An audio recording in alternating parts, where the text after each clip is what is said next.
Hello friends, welcome to economics class. In this video, we will continue the 11th chapter of economics book, which is measures of dispersion. So, continuing with the chapter, हम mean deviation पढ़ रहे थे. तो previous video में तो हमने पढ़ा कि mean deviation हम कैसे निकालते हैं individual series की. तो अब हम सीखेंगे कि frequency array या discrete series की कैसे निकालते हैं.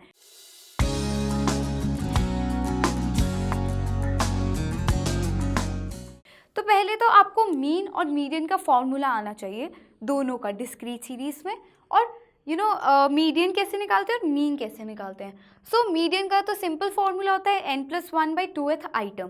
So let's start with the mean first. तो हमारे पास डेटा गिवन है इधर. यहाँ पे मुझे गिवन है कि what are the various frequencies और उसके साथ साइज या एक्स की आइटम्स क्या हैं. सो फर्स्ट ऑफ ऑल हम क्या करते थे कि क्यूमुलेटिव फ्रीक्वेंसी निकालते थे, है ना. सो मीडियन में वैसे ही करेंगे, क्यूमुलेटिव फ्रीक्वेंसी निकालेंगे and then we will find the mean. So 4 + 5 9 + 6 16 + 7 21 sorry 16 + 7 will be 23, then 31 40 50 61 and a 72. जब मैं 61 + 12 ऐड करूँगी तो अब मेरे पास ये जो टोटल 72 आया है दैट इज़ माई n. सो अब जैसे इंडिविजुअल सीरीज में क्या करते थे, हम नंबर्स लेते थे, नंबर ऑफ आइटम्स. सो इधर मैं क्या करूँगी n+1/2th वैसा ही formula, but 71 + 1/2. So 72 + 1/2 it will be 73/2. that will be 36.5th item. So अब इधर 31 से तो बड़ा है 36.5. अब ये 40 वाले उसमें आएगा, that we will included in this class. तो अब जो मेरा 10 है that becomes my median here. So मेरा मीडियन क्या है 10. सो अब ये जो 10 मैंने निकाला है इसको मैं x से माइनस करूँगी डेविएशन निकालने के लिए. सो dm क्या होगा मेरा 5 - 10 will be 5, then 6 - 10 will be 4, then 10 - 7 3, then 2, then 1 0 1 2 3. तो ऐसे करके मैंने dm की तो सारी वैल्यूज़ निकाल ली. अब मुझे फ्रीक्वेंसी से इन वैल्यूज़ को मल्टीप्लाई करना है. सो फ्रीक्वेंसी इंटू दिस सिंपल. अब हम मल्टीप्लाई करते हैं. 4 × 5 20.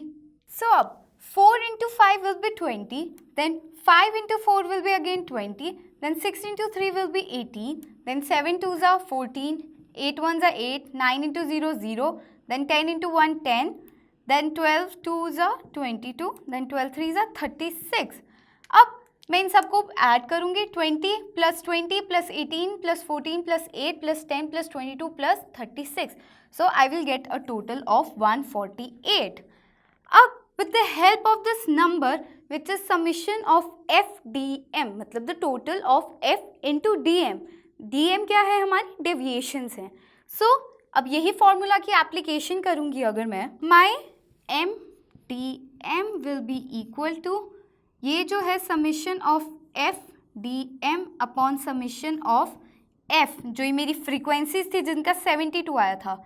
सो 148 upon 72 will be equal to 2.05. So MDM will be equal to 2.05. अब हमने ये मीन डेविएशन निकाल दी with the help of median. Now shifting to mean. अब मीन का सिंपल फॉर्मूला है जो डिस्क्रीट सीरीज में होता है. पहले जो फ्रीक्वेंसीज हैं उनको x से मल्टीप्लाई करो, then divided by the frequencies का टोटल. सो अब हम इसको मल्टीप्लाई करते हैं इन सबको. सो 20 30 7 6 are 42. सो अब क्या होगा, जो ये सारा मैथ्स करते हैं तो स्टैटिस्टिक्स का ये वही पार्ट है जो थोड़ा डिफ़िकल्ट माना जाता है. क्यों? क्योंकि इसमें बहुत सारी कैलकुलेशंस होती हैं. तो you have to be very thorough with the tables. अब 8 × 7 will be 64, 8 × 7 will be 56, 9 8s are 72, then 90, then 110, then 12 11s are 132, then 13 × 12 will be 156. अब जब हम इन सब का टोटल करेंगे आइटम्स का, सो अब 20 + 30 + 42 + 56 + 72 + 90 + 110 + 132 + 156 विल बी इक्वल टू 708। अब ये जो फ्रीक्वेंसीज हैं इनका टोटल करते हैं हम। 20, 30, 40, 50, 60, 60 + 12 दैट विल बी 72। तो अब 72 को हम डिवाइड करेंगे 708 से, तो जो मेरा मीन आएगा वो आएगा 9.83। जो मीन आया दैट इज 9.83। सो अब क्या करेंगे हम डेविएशन निकालने के लिए, 5 - 9.83 that will be equal to 4.83। अब वैसे ही 6 का 3.83, then 2.83, then 1.83, then 0.83, then 0.17, when 10 we will minus 10 from 9.83 it will be 0.7, then 1.17, 2.17 and then 3.17। तो अब मैंने अपनी dx की वैल्यूज तो निकाल ली हैं। अब नेक्स्ट स्टेप वही सेम स्टेप, फ्रीक्वेंसीज है, फ्रीक्वेंसीज को इससे मल्टीप्लाई कर दो। So 4 into 4.83 will be 19.32 here. Then 5 into 3.83, 19.15. Then 6 into 2.83, 16.98. Then 7 into 1.83, it will be 12.81. तो ऐसे करके हमने सबकी मल्टीप्लिकेशन कर दी है यहाँ पे ये सारी। तो अब मैं इनका टोटल करूँगी, इन सबको मैं ऐड करूँगी अगर,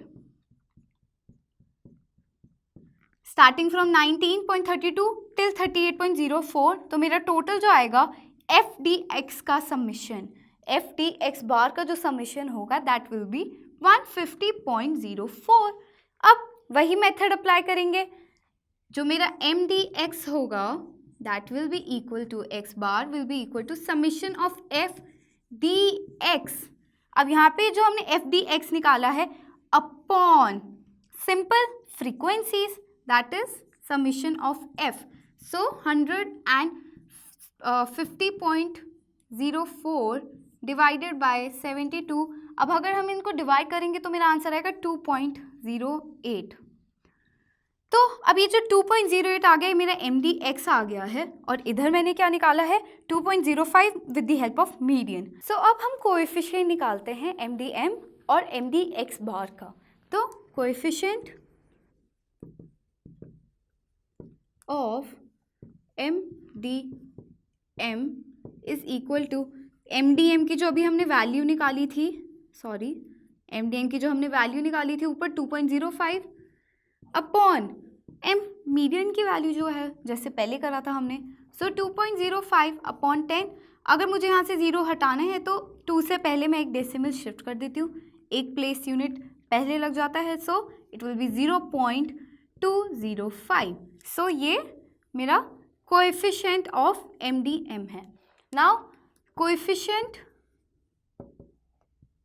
ऑफ MDX बार निकालते हैं, वही सेम फॉर्मूला MDX बार जो निकाला था अपॉन x बार जो मेरा मीन है।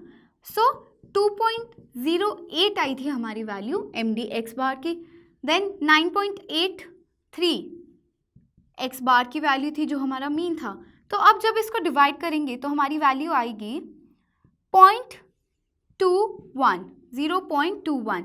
सो coefficient of MDX bar is 0.21।